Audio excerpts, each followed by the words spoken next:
జూన్లో ఇంకొక మంచి సజెషన్ ఏంటి అంటే ఎస్పెషలీ మనం ఎంత కష్టపడితే అంత ఫలితము ఉంటుంది అని ఒక బ్యూటిఫుల్ కార్డ్ అనమాట.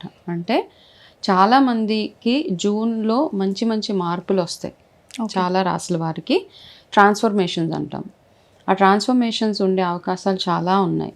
అయితే ఇప్పుడు అందరము ఇట్లాంటి మాలాంటి స్పిరిచువల్ హీలర్స్ అందరము ఫలానా రాశి వాళ్ళకి బాగుంటుంది, ఫలానా వాళ్ళకి బాగుండదు, సో ఒక 5 రాసుల వారికి చాలా జూన్ నుంచి చాలా ఎక్సలెంట్గా ఉందని చెప్తారు. ఇప్పుడు చూస్తున్నాం కూడా, ఇప్పుడు మనం గురువు మారుతుంది కాబట్టి చాలా మందికి మంచి మంచి మార్పులు, డబ్బులు రాబోతున్నాయి, కెరీర్లో ఇంప్రూవ్మెంట్ ఉంటుంది, హెల్త్ బాగుంటుంది. సో ఇవన్నీ వింటున్నప్పుడు ఇప్పుడు ఒకటి ఏంటంటే, ఇప్పుడు మనం ఎట్లాగో డిస్కస్ చేసుకుంటున్నాం కాబట్టి గురువు మార్పు జరుగుతోంది. ఓకే, ఆ జరిగిన ప్రాసెస్లో ఏ వీడియో ఓపెన్ చేసినా ప్రతి ఒక్కరు చెప్పేది ఏంటి అంటే everything is link to money. Okay, ఆదాయం పెరగబోతుంది, ఆదాయం చాలా బాగుండబోతుంది, మీ లైఫ్లో మంచి ఎక్కువ సంపాదించబోతున్నారు, మీరు ఇప్పుడు దాకా ఏవైతే ఇన్వెస్ట్మెంట్స్ చేశారో అవి డబుల్ అవుతాయి, ట్రిపుల్ అవుతాయని చెప్తూ ఉంటారు. సో అందరికీ నేను చెప్పేది ఒకటే ఒక సజెషన్ ఏంటి అంటే, అన్నీ మనీ ఒక్కటే కాదు. అందరూ ఏమనుకుంటామంటే డబ్బులు ఒకటే ఉంటే చాలా హ్యాపీగా ఉండిపోతాము, చాలా హ్యాపీనెస్ వచ్చేస్తుంది అని. సో గురువు మారుతున్నప్పుడు ఏంటంటే గురువు బలం ఇంకా ఎలా పెంచుకోవాలి అన్నది చూసుకోవడం చాలా అవసరం ప్రతి ఒక్కరికి.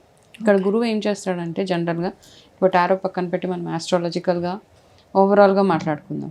ఇప్పుడు దాకా మీ జీవితంలో మీరు ఏదైతే ఫౌండేషన్స్ వేసారో, నిజంగా కష్టపడ్డారో, జెన్యూన్గా కష్టపడ్డారో, చాలా కష్టపడ్డారు, చాలా ఎఫర్ట్ వేశారు, బిజినెస్ ఇంప్రూవ్మెంట్ కానీ, చదువుల్లో కానీ, రిలేషన్షిప్స్లో కానివ్వండి, ఎనీథింగ్ వేసినవి జూన్ 2 తర్వాత మీకు ఆ రిజల్ట్స్ కనబడతాయి అన్నమాట.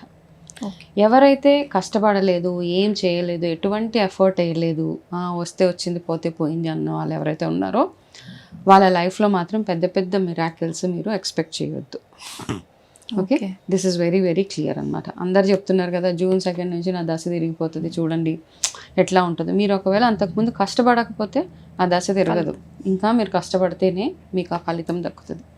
కాబట్టి ఇది అందరూ గుర్తుపెట్టుకొని ఇక నుంచి అయినా గురు బలం బాగుండాలి అనుకుంటే ప్రతి ఒక్క గ్రహం, ఏ గ్రహ బలం బాగుండాలన్నా దానికి తగ్గట్టుగా మీరు మీ ఎఫర్ట్స్ వేయాలి, సిన్సియర్గా ఉండాలి, మిమ్మల్ని మీరు ట్రాన్స్ఫార్మ్ చేసుకోవాలి. రైట్? సో జూన్లో చాలామందికి మంచి మంచి మార్పులు చేర్పులు జరగబోతున్నాయి.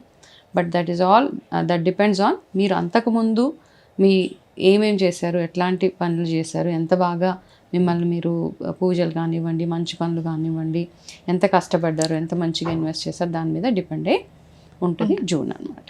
ఓకే.